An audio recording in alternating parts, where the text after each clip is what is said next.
Everybody, Keith Mobile in full color, and today I want to talk about my stuff. That's a really weird topic, no gameplay, I know, but a lot of people end up asking me where I got all my stuff, so I figured, hey, this is a good moment to sit down and talk about that. Quick useless information. My first collector's edition was a Street Fighter 4 collector's edition. I hated it. Currently, I hate it. When I got it, I didn't hate it. Thought it was really good and really cool. It wouldn't be until later that I would realize that was a bad one. The first collector's edition I got that I really enjoyed was Assassin's Creed 3. It came with this amazing statue of Connor. I got a American flag, the OG one with the 13 stars, some in-game bonus content, and that for me kind of was the model. That was the model I was looking for in a collector's edition, to get some cool collectibles and some in-game stuff. You're paying roughly $120. Well, you can get some for $80. Some start around $80. They could be up to $300 for these collector's editions. For me, $250 is the cutoff for a collector's edition, and that cutoff comes with a lot of stipulations. Now, all collector's editions I've ever bought have fell under these two criteria, these very, very specific two. Number one is the most important. Are you a fan of this? Is this something that you're very, very much a fan of? Because you don't want to buy things that you are not a fan of. You don't want to be surrounded. I liken it to getting a tattoo. You're not going to put anything on your body that you're not really wanting, So that's why it's not that serious, but I do liken it to that. Number two, is it fiscally responsible for you in this point in time? Can you afford it? Is this something that you can say, hey, I can buy this and be happy with it? For me, I'm a bit of a penny pincher at times. So for instance, the Final Fantasy VII Remake, I could buy that collector's edition, but I feel like it's not fiscally responsible. It's $330. Now the deluxe editions of Final Fantasy VII Remake is $80. The collector's edition, the first class one, is $330. So what they're telling you is that the Cloud statue and the motorcycle are worth $125 a piece, $250 total for that statue alone, right? I don't think that's fiscally responsible. None of these statues that are around me are some of them may be worth that about now, but none of them are anything I would pay that type of money for. There's just, it to me isn't fiscally responsible to do that. I could do so much with $330. You know how many games that equates out to? Roughly like 5. So 5 games or this one, like I couldn't do it. That's not to say I didn't want it. It's to say that I couldn't justify it. Borderlands 3 came out with theirs, which came with a diamond loot crate, 10 1-inch statues, a map. It came with a lot of stuff in there. Now, if you're a big fan of Borderlands 3, that was a good buy. For me, I'm not that big of a fan of Borderlands 3. I enjoy the game. I've streamed it, but I'm not that big of a fan. And for me, honestly, games is gonna kill me. But 1 inches is not as 1 inches. Is that even proper? 1 inch isn't a 1-inch statue is not a statue I would like in my collection. Yeah. So with that being said, I've got a lot of them through collector's editions, and that was the big way for me to go.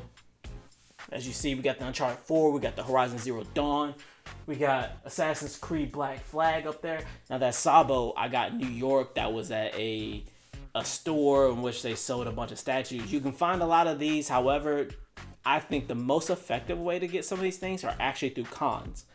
Comic-Con, I'm sure there's a con nearby you, at least within an hour, maybe tops.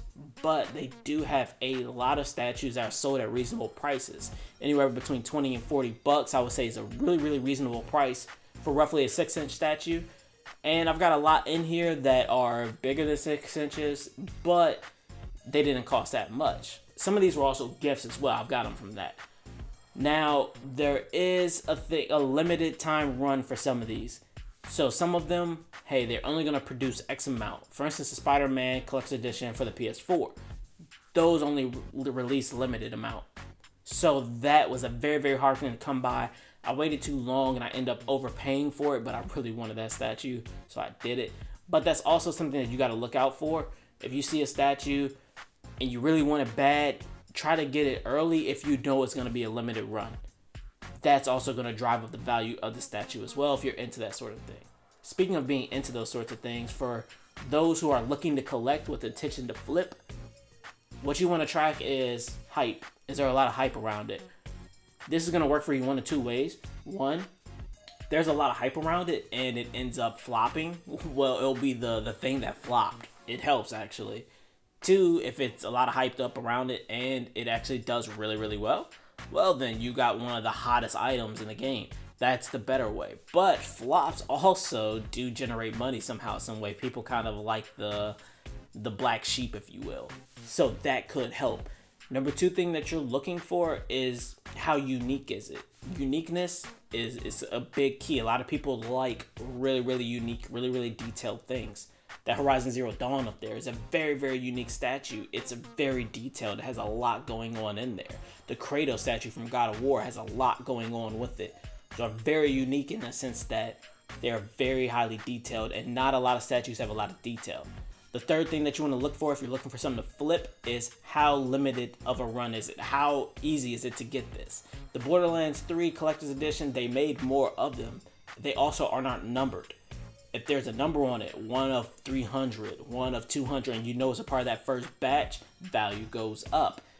If they're not numbered and you have no idea which batch this came from, value doesn't really give you a whole lot there. You're not going to get much from it. So if you're looking to flip, uniqueness, limited run, and detail. I think that's what I said. I don't remember.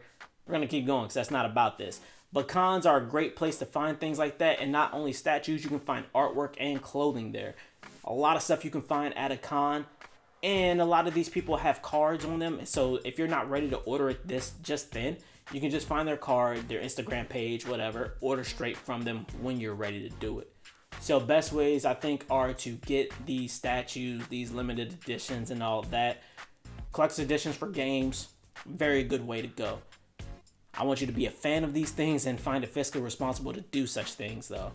I don't want you to stretch your pockets then trying to do that. These pieces didn't all just come at once. Just over time would end up buying these pieces. So don't stretch yourself thin over that, all right? Number two, cons. Cons are a great place to find a lot of stuff. Like you'll find trinkets, tons of things. Don't go crazy though. Going with the budget, because if you go crazy, you will spend more than you intended to. I promise you. And number three, if you're looking to flip, like I said, uniqueness, limited run, all that jazz, high quality. With that being said, ladies and gentlemen, I hope you appreciated the video that's around me somewhere of my stuff and all of that. And I hope that you came away with this with a tip or two, or maybe interested in going to a con to find some stuff. With that being said, ladies and gentlemen, I appreciate you for watching this video. As usual, be blessed, be easy, peace.